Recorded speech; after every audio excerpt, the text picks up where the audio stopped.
আইও এই কেতেকিয়া গা ধুবলৈ মানে নদীৰ পাৰত গা ধুবলৈ গ'লে জংঘলৰ পৰা জুমি চাই আকৌ হালত গা ধুবলৈ গ'লে গছৰ পৰা জুমি চাই বা কেতেকিয়া ক'তো গা ধুবলৈ নোৱাৰি দেই এই ডেকালাবিলাক কম বদমাছ নহয় য'তে গা ধুবলৈ যাওঁ ত'তেই চাই গ'ল এতিয়া বাথৰুমত গা ধুবলগীয়া হ'ল আমি এনেও বাহিৰত গা ধোৱা মানুহ বাথৰুমত গা ধুবও নোৱাৰোঁ এই ল'ৰা কালৰ পৰা এতিয়া মই গা ধুবলগীয়া হয় বাথৰুমত নাম নাম যে যাওঁ মই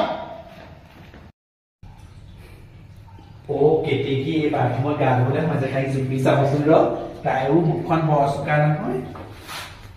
আইডল ফালে নেদেখিয়ে বৰ ঠেকবা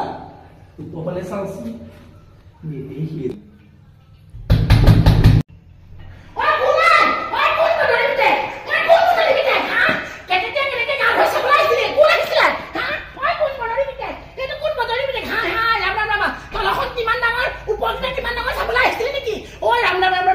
কৃষ্ণ কৃষ্ণ ৰাম ৰাম গান কোৱা নোৱাৰি আজিকালি বাথৰুমতো